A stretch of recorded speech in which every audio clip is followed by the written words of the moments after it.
It's 7:12 in the morning. You're brushing your teeth, half awake, staring at yourself in the mirror.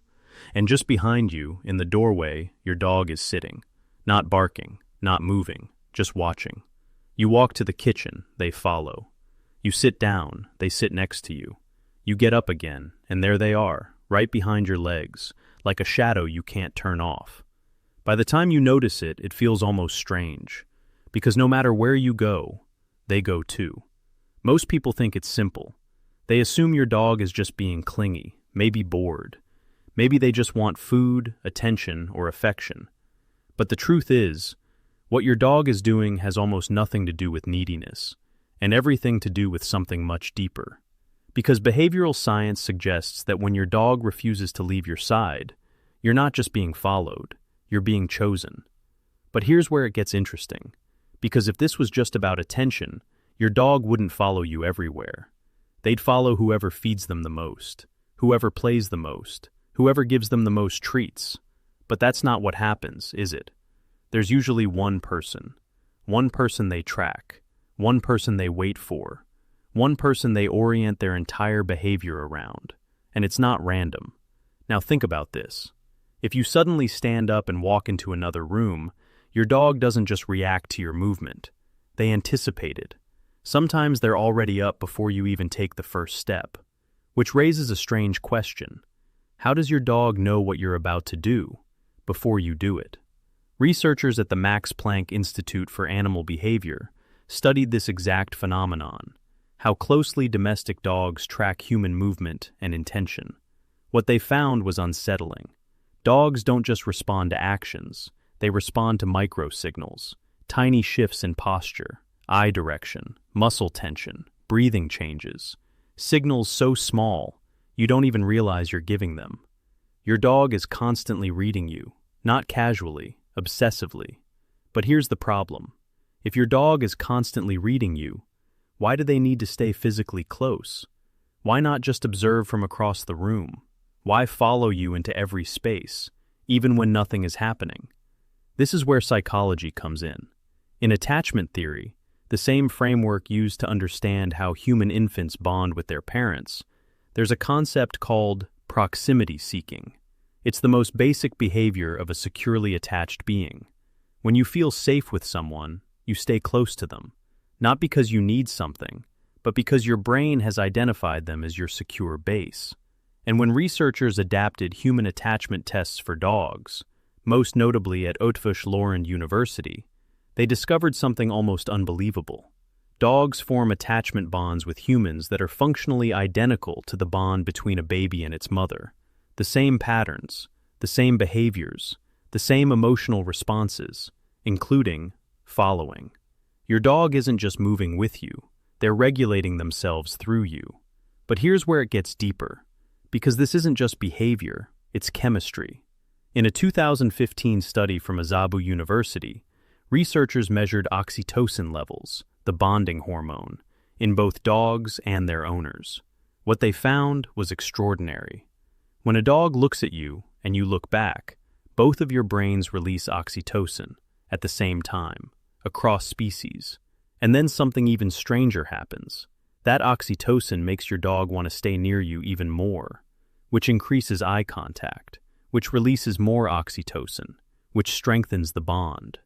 It's a loop, a self-reinforcing loop. And your dog learns something very quickly. Being near you feels good, not just emotionally, biologically. Now think about what that means. Every time your dog follows you from room to room, they're not just checking on you. They're maintaining a chemical state, a state of safety, a state of connection, a state their brain has learned to associate with you. But here's something almost nobody talks about. If this was purely emotional, wolves raised by humans should behave the same way, but they don't. In controlled studies, wolves, even those raised from birth by humans, don't form the same oxytocin feedback loop. They don't follow in the same way. They don't seek proximity like dogs do, which means this behavior didn't just happen. It was built over thousands of years. Now imagine this. Roughly 15,000 years ago, early wolves began approaching human camps. Not all of them. Only the least aggressive, the most tolerant. the ones willing to stay close. And those wolves had an advantage. They got food scraps, they got warmth, they got protection. So they stayed closer, generation after generation. The ones that stayed close survived. The ones that didn't disappeared. Over time, something incredible happened. Closeness itself became a trait, a survival mechanism. Your dog's desire to follow you isn't just personality, it's evolution, encoded. But here's the twist. Because if following you is about safety, why do some dogs follow more than others? Why does your dog sometimes seem unable to let you out of sight, even for a second? This is where the story changes. Because not all following is the same. Some of it is secure, and some of it is anxiety. Researchers studying canine behavior have found that dogs who display excessive following, constant pacing, inability to settle, distress when separated, may be experiencing low-level separation anxiety. But here's the confusing part. From the outside, it looks identical. A dog that loves you and a dog that's anxious without you can behave in almost the same way. So how do you tell the difference? Now think about this. When you leave the room, does your dog calmly follow and then relax once they reach you? Or do they stay alert, tense, watching your every move like something might go wrong? Because one is connection, and the other is fear of losing it. And this is where most people misunderstand their dog completely. They think more following equals more love. But sometimes, more following means your dog doesn't feel safe without you, and that changes everything. But here's where it gets even more interesting. Because your dog isn't just reacting to you, they're synchronizing with you. In a 2024 study conducted at the Venture, researchers measured heart rate variability, HRV, in both dogs and their owners. HRV is one of the most accurate indicators of your nervous system state. High HRV equals calm, relaxed. Low HRV equals stressed, alert. What they found was almost unbelievable. Dogs and their owners showed synchronized HRV patterns. When the human relaxed, the dog relaxed. When the human became stressed, the dog's body responded too, even without direct interaction, even without touch, which means your dog isn't just following your body, they're following your state, your emotions, your internal world. And suddenly, that behavior doesn't look so simple anymore. Your dog isn't just staying close to you, they're tuning themselves to you, like a living, breathing mirror of your nervous system. And maybe that's why they don't leave, because leaving would mean losing that connection, that synchronization, that shared state of safety. So the next time your dog follows you into another room, before you assume they're being needy, ask yourself something different. What if they're not trying to get something from you? What if they're trying to stay connected to you?